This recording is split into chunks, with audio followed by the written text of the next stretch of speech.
100 years ago today, there were 68 men that stood up for a roll call. Where did that take place? Yes, it was at Beaumont Hamel, near one of the French villages. 100 years ago, yesterday, it was celebrated across Newfoundland, one of the greatest disasters in Newfoundland history, as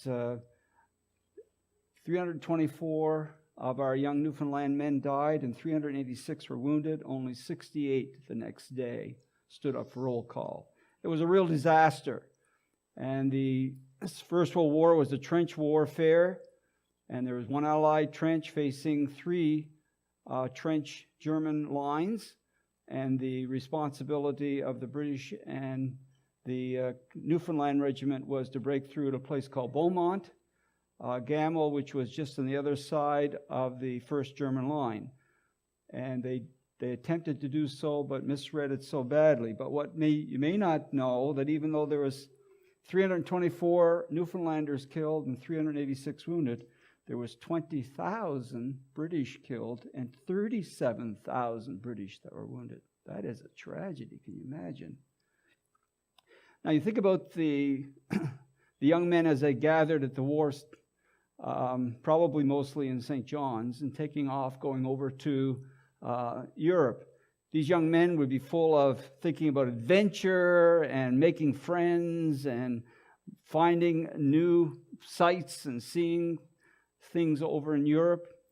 Very few of them probably thought seriously that they were going to meet their final moment at Beaumont.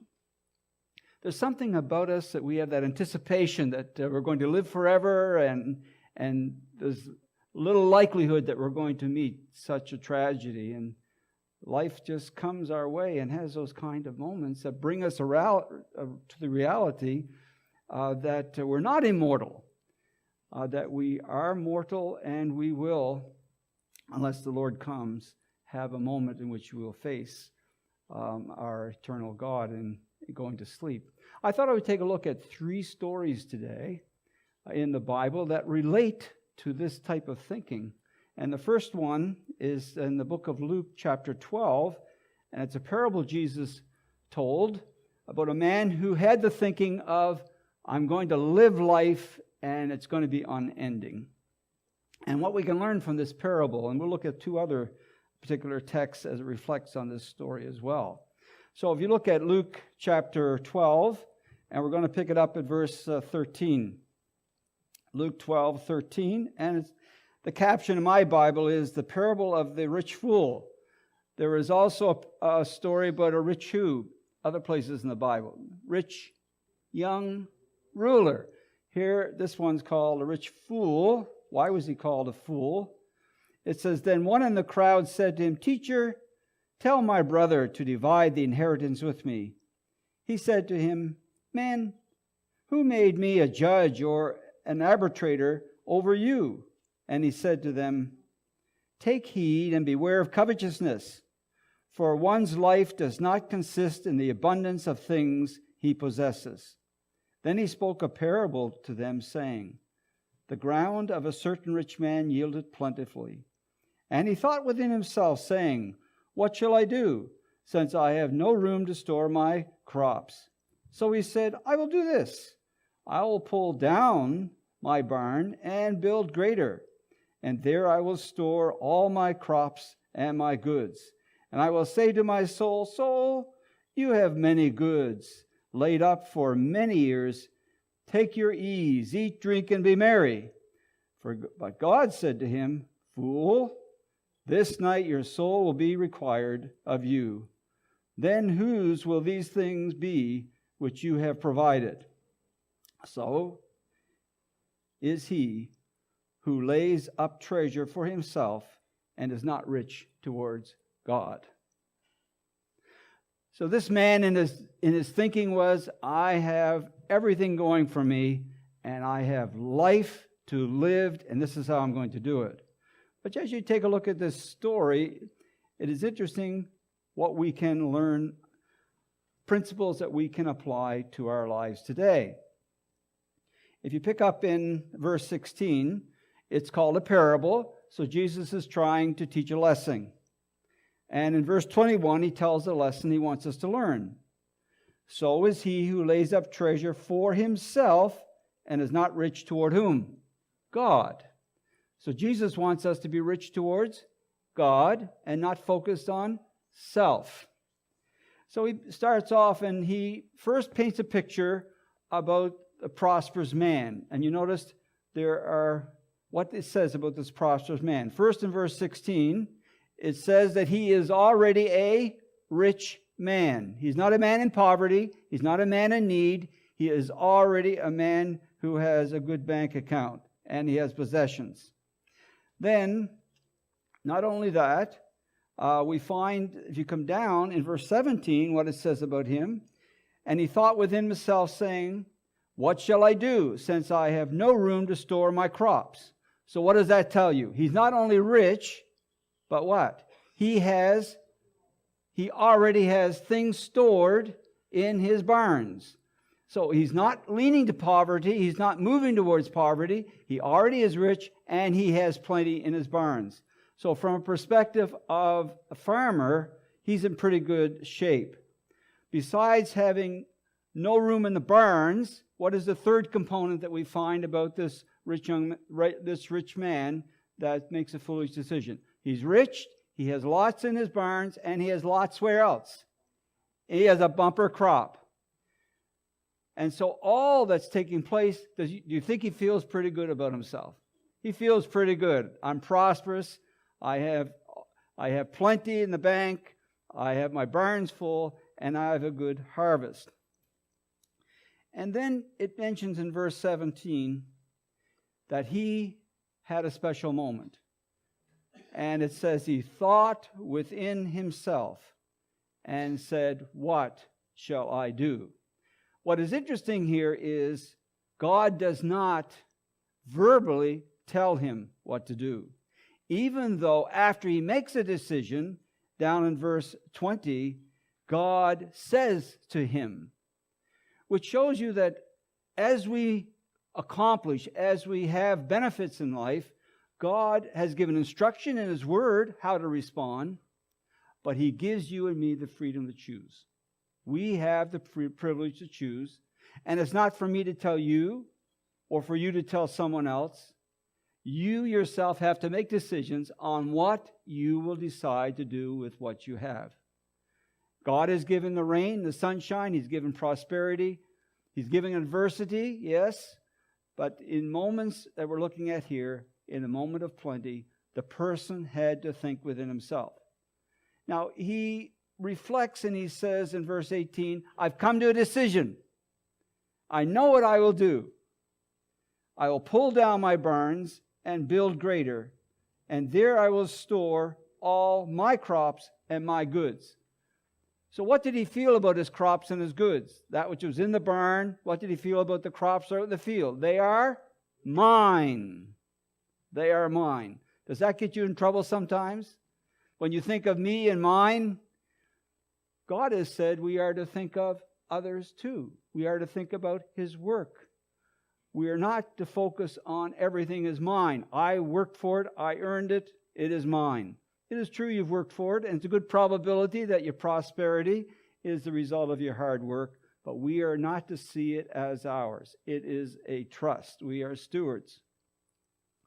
So he thought, did he have other options? Did he have other options? He thought with himself and he came up with the conclusion, this is my best option. I will pull down. Now, from a prosperity point of view, pulling down to build bigger barns, may seem to be a possibility, but that decision was not related to making sure that he would have a secure financial position for his family. He already was what?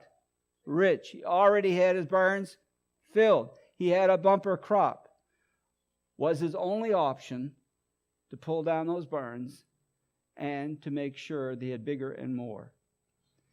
Other options, we know from studying the Bible that God indicates to us that we are to be interested in the needs of others, and we are to share our prosperity with others. Did that go through his mind? It must have gone through his mind, because he would see the needs of people around him. But he chose to block that all out and decide, I'm going to focus on me and mine. And even though he had the option to help the widow, to help the poor, the disadvantaged, he chose to look after himself. Then it mentions, after he had made his decision of what he was going to do, it mentions in verse 19, I will say to my soul, my very being, soul, you have many goods laid up for many years. You know, it's good to plan for the future. It is important that we make sure that we do our best to see that our future is secure. We have no idea what's going to come our way. And so it's reasonable to set aside those investments, those RSPs or whatever, so that it's reasonable to have something for your future securities. Nothing wrong with that. But his conclusion about investment for security in the future went one step further. It was not just security. What was it? He says, I will take my ease, eat, drink, and be merry. So it was not a security only perspective that this man, as he looked into his future, that he thought would be unending. As I look into my future, I just want ease and relaxation and pleasure, and that's what I'm looking for. So he said that to himself. So his focus was not security, his focus was a selfish, for me and mine. And when God evaluated it all, remember it's a parable. Jesus told a parable against what?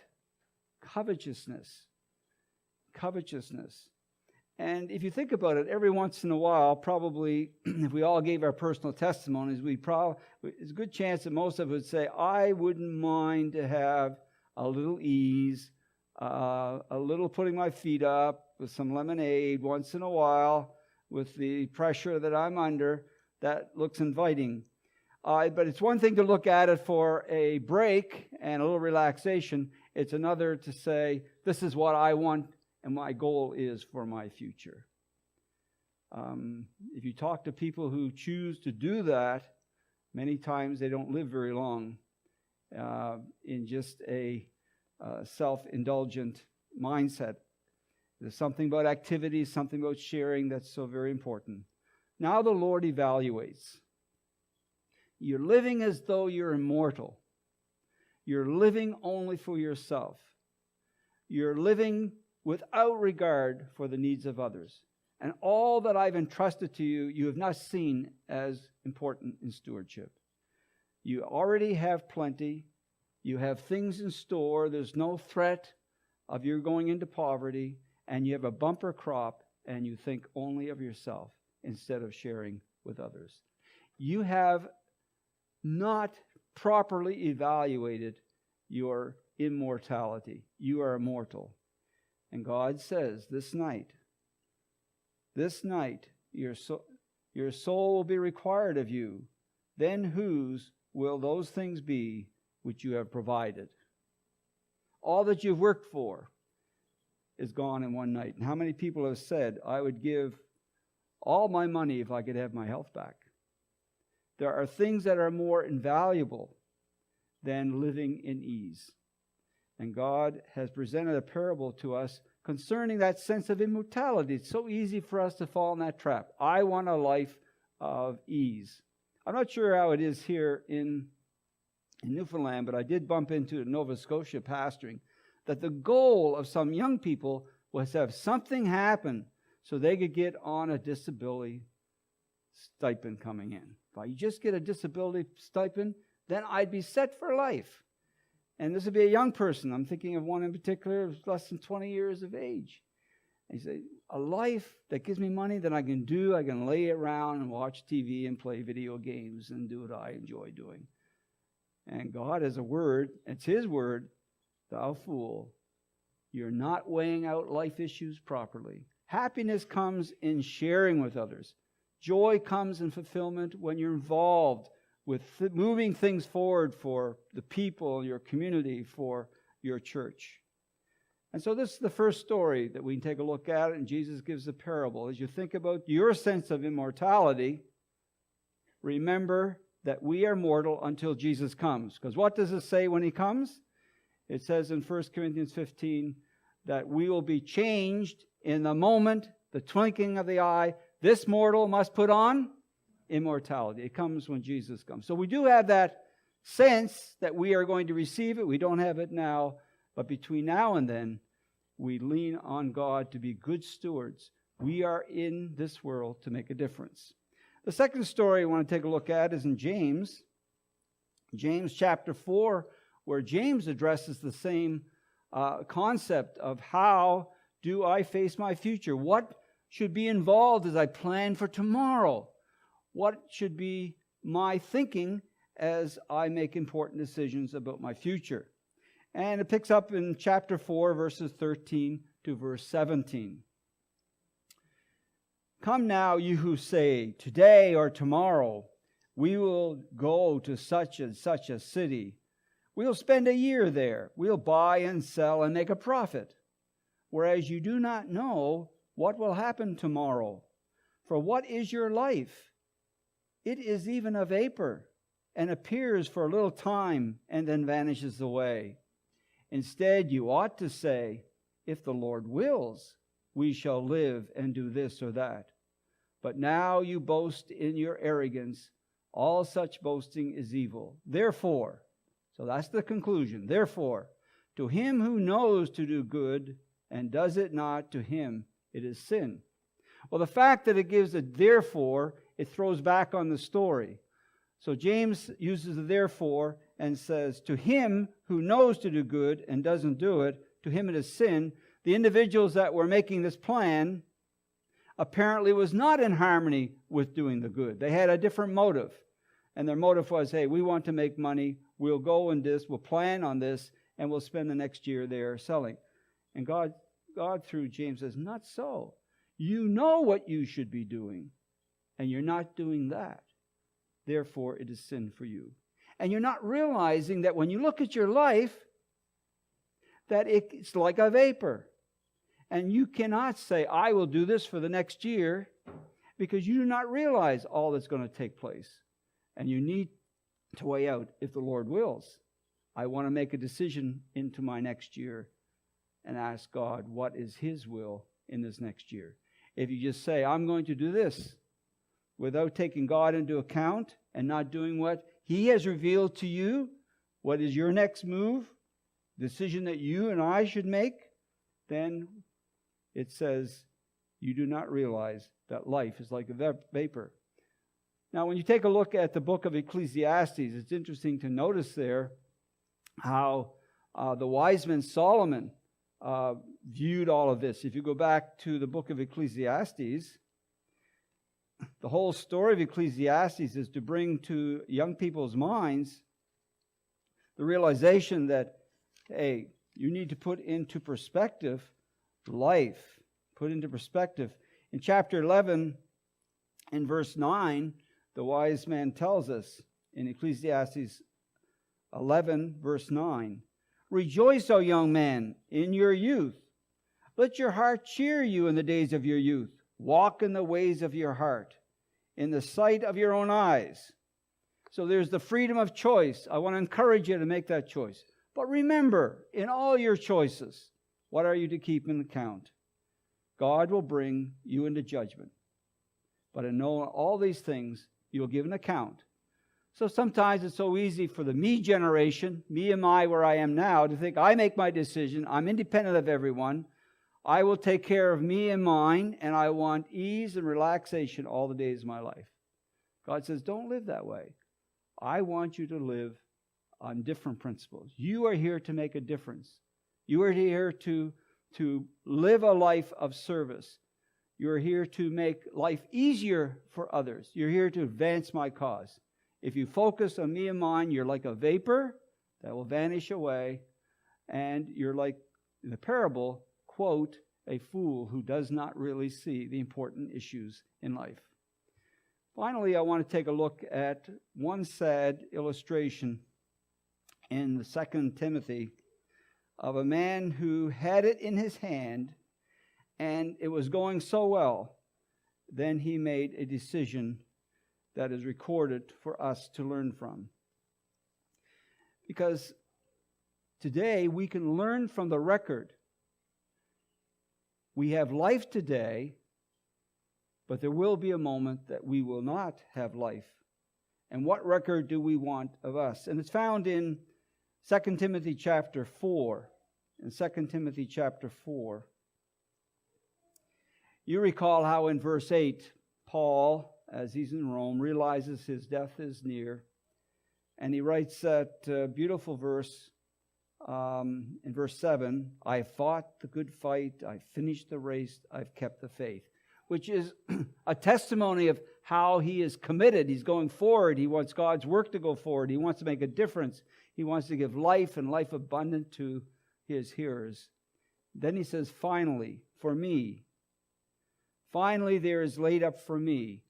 Not like the fool who says, laid up for me is my wealth and my goods, and I'm going to live and be merry.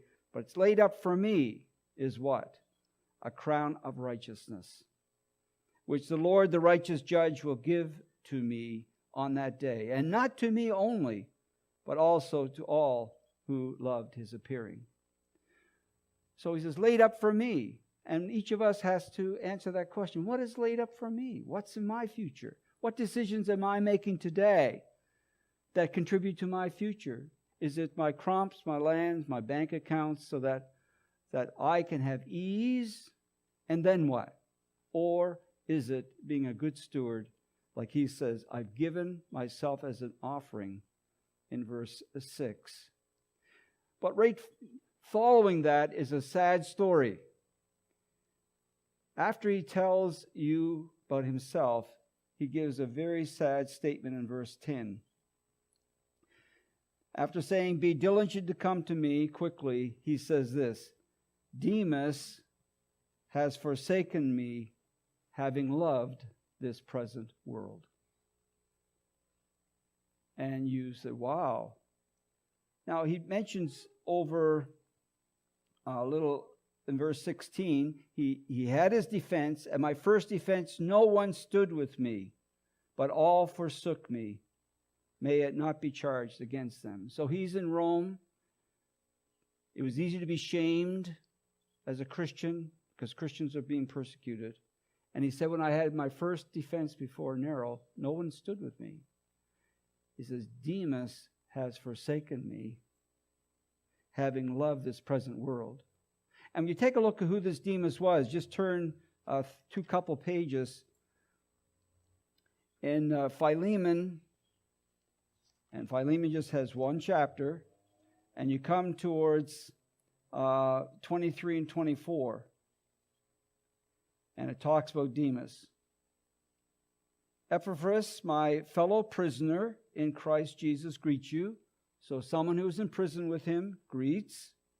As does Mark. Isn't that beautiful to see Mark's name? Paul embracing Mark. Aristarchus, but who's the next word? Demas, Luke, and Demas is identified as a what? A fellow laborer. So Demas is a fellow laborer, just like Luke and Timothy, the other important leaders of the first century church.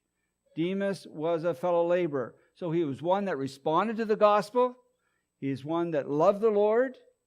He is one that went into persecution. He was there in Rome when Paul was being persecuted. And if you come over to Colossians, the book of Colossians, we have another text on Demas. And that's in chapter 4, verse 14. And here he's associated again with Luke. And it says, Luke, the beloved physician, and Demas greet you. So Demas was one that was in the inner circle with Paul. Demas is one that was in the cutting edge of the gospel going forward. He was out there when it was tough, and he went all through that. But then you go back to the book of Timothy. In a moment when Paul was going to be sacrificed and martyred, for his belief. At a time when it was critical decisions for the leaders to decide for their future. Will I stay by and be loyal, or will I not be? And Demas, a fellow laborer, Demas, one in the inner circle, made a decision concerning his future. It says, Demas has forsaken me, loving rather this present world. So he went to Thessalonica. What is it like to run away from the Lord? What is it like to go into your future and not have the Lord? When you have all of those beautiful messages in your heart, when you have gone through so much for the Lord, what went through Demas's heart when he was in Thessalonica, when he went by the Adventist church? He'd have to try to avoid that. What would happen in the marketplace? He would bump into someone that he knew from before. Once you have stepped away, once you've made a decision not to include the Lord into your future, you have to constantly avoid those things that remind you. You cannot live with contentment because there's always things that will be there to bring to your attention what you've left. And when you see signs developing in the world, and you see events taking place, when you see an accident and you hear about the medical, that might happen to me, or is my end coming? You live in a fear, whereas if you have sealed your future like Paul, he says, I've fought a good fight. I've kept the faith. I've finished my course. I didn't live for me and mine. I lived so that I could be a blessing to others. I lived my resources to be there, to be an assistance and help to others. And so today, each of us have the privilege of considering where we are and looking into our future. All of us have a sense of immortality that's always going to continue as it has been. But we all know that's not true. We do not have that immortality until Jesus comes. But we too have to do like that rich young farmer. We have to consider the choices that we will make. I encourage you today to make the choice that Jesus taught from that parable, that we live to be a blessing for God's work. May the Lord be with each of you as you make those important decisions around your life. Lord, let us lay up our treasures in heaven, where moth and rust does not corrupt. We ask, Lord, that we will look at the realities of our decisions. We've all had things that have been new. And we've all come to the point that we've thrown it in the garbage. And we realize that the investment of all that we do, we want it to be, yes, practical, take care of the things of life, but the focus will not be on things. It'll not be on ease. It'll never be balanced in service. Sure, take care of our needs, but to be a blessing. And Jesus told us how to do that. Seek ye first the kingdom of God and his righteousness, and all these things will be taken care of, because God knows what our needs are. So help us to focus on you first, Lord. Help us to focus on being a blessing. Help us to focus on using our energies to further your work, to care for family, to make a difference. May you use us, Lord, for your glory. May we not be consumers, but contributors. I pray in Jesus' name. Amen.